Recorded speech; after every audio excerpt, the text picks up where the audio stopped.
আমি আপনাদের সাথে এখন যে বিষয়টা নিয়ে কথা বলবো সেটা হলো নন ফ্রস্ট টাইপ যে রেফ্রিজারেটর আছে বা নো ফ্রস্ট টাইপ রেফ্রিজারেটর, এই রেফ্রিজারেটরের মধ্যে কি কি ইলেকট্রিক্যাল জিনিস আছে এবং কেন আছে এটা আমি আপনাদের জানাবো।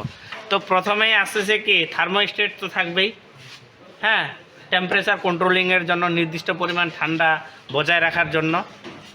এরপরে হইল নন ফ্রস্ট টাইপ রেফ্রিজারেটর কি ইভাপোরেটর বা কুলিং কয়েলটা এক জায়গায় বসানো থাকে, সেখান থেকে ফ্যানের সাহায্যে খাদ্যবস্তুর উপর ঠান্ডাটাকে নিক্ষেপ করা হয়।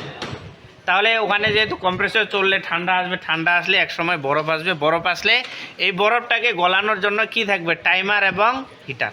এই টাইমার এবং হিটার, তাহলে টাইমারটা কি করে নির্দিষ্ট সময়ের অন্তরে অন্তরে কম্প্রেসরটাকে বন্ধ রেখে হিটারটাকে লাইন দেয়। এটা হলো কি হিটার। বিষয়টা কি বোঝা গেছে?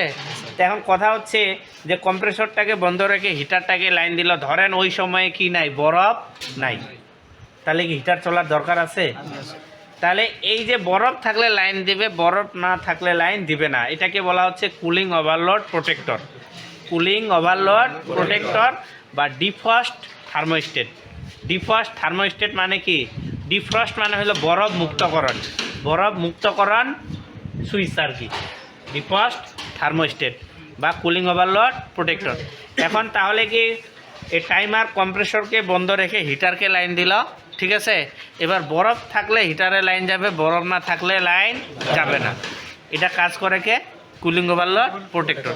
এখন দেখা গেল যে কোনো কারণে এটা যদি নষ্ট হয়ে যায়, বরফ নাই তারপরে সে লাইন দিয়ে রাখছে, ঠিক আছে, তাহলে কি অনাকাঙ্ক্ষিত তাপ উৎপন্ন হবে না? সে তাপে থার্মাল ফিউজ পুড়ে গিয়ে সিস্টেমটাকে রক্ষা করবে, ঠিক আছে? এটা হইল থার্মাল ফিউজ।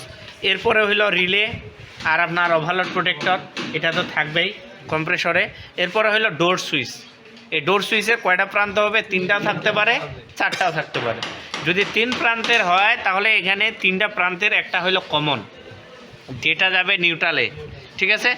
এখান থেকে একটা চলে যাবে ফ্যানে আর একটা চলে যাবে ল্যাম্পে। অর্থাৎ যখন আমরা দরজাটা খুলব তখন কি লাইটটা জ্বলবে, ফ্যানটা বন্ধ থাকবে, আর যখন দরজাটা লাগাই দিব লাইটটা বন্ধ হবে, ফ্যানটা চলবে। তারপরে এটা হলো আপনার কি ক্যাবিনেট ল্যাম্প। বিষয়টা কি বোঝা গেছে?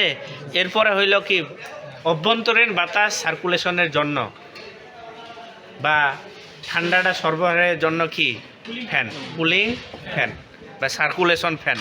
এই হলো মোটামুটি নন ফ্রস্ট টাইপ রেফ্রিজারেটরের মানে কম্পোনেন্ট, বুঝতে পারছেন?